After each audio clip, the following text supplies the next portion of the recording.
Hello everyone and welcome back to my channel. In this video I thought I'd share some of my analogue cameras with you because I'm quite into my analogue photography and I have posted some of my photographs on this channel before. I thought I'd start with an overview of my Diana cameras. Here you are. So I have two of the three famous or infamous Diana cameras. These are really popular and I got them from the lomography shop. This is the dianaF+, although without the flash, and then this is the Diana Mini.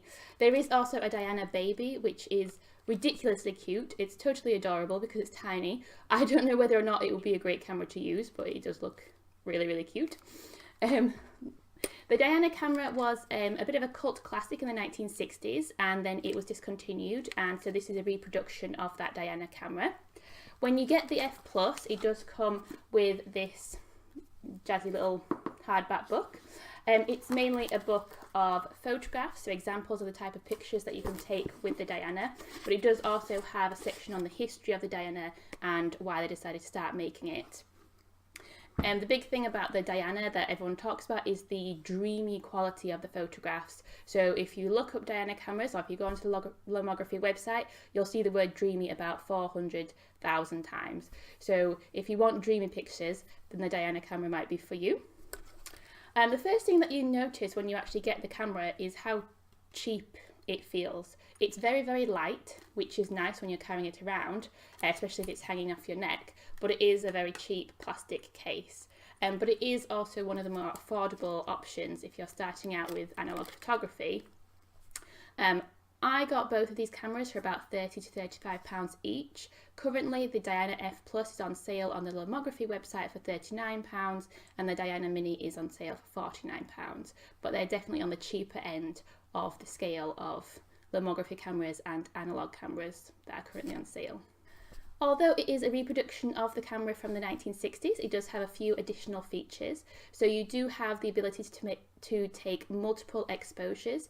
So that's where you would take two images on top of each other. So you take a picture and then you don't wind the film on, and then you take another picture and it's going to give you an interesting, cool, crazy, weird result where the two images are superimposed on top of one another.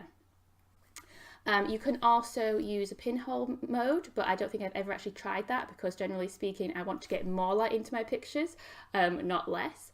And then your other option is that you have different formats that you can pick from in terms of the size of the picture, so either a square or a half frame format, depending on how much you wind the film on. The dianaF+ would normally take a 120 film. That was first developed in 1901, but is still popular today, but I do find it a little bit awkward to work with, to be totally honest with you.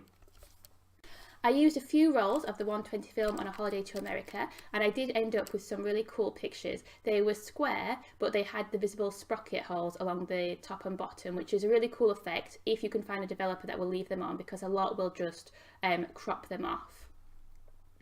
One of the problems that I have is that when you've rewound your film, you don't actually put it back into a canister, you just have to tape it closed with this completely useless sticker that you get, which didn't actually stick. So one of the rolls of film just came open in my bag on the way back, and it completely ruined the film.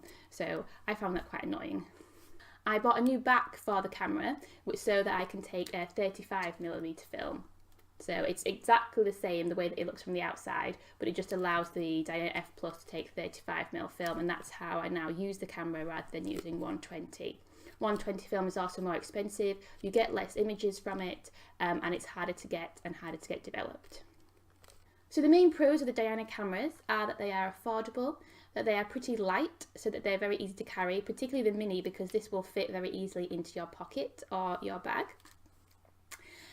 They are also pretty easy to use in the sense that there are not a lot of complicated settings on them. You pretty much just choose the distance from the subject that you are and whether or not it's a cloudy or sunny day, and then it does the rest for you.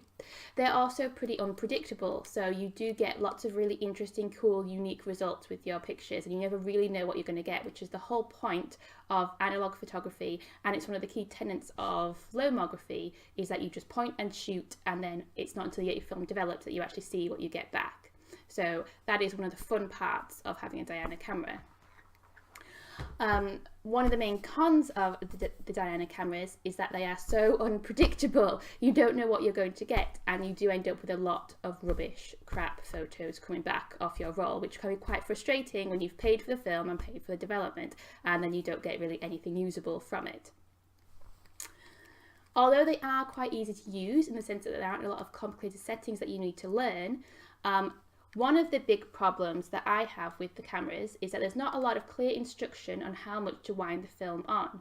So you have the winder here, and after you've taken a photograph, you just wind it on to the next one, but there's nothing to tell you when the next frame will start. So in the instructions that come with the camera, it says wind it on about halfway for one frame, or a quarter of the way for half the frame. But there are no markings to show you where halfway is.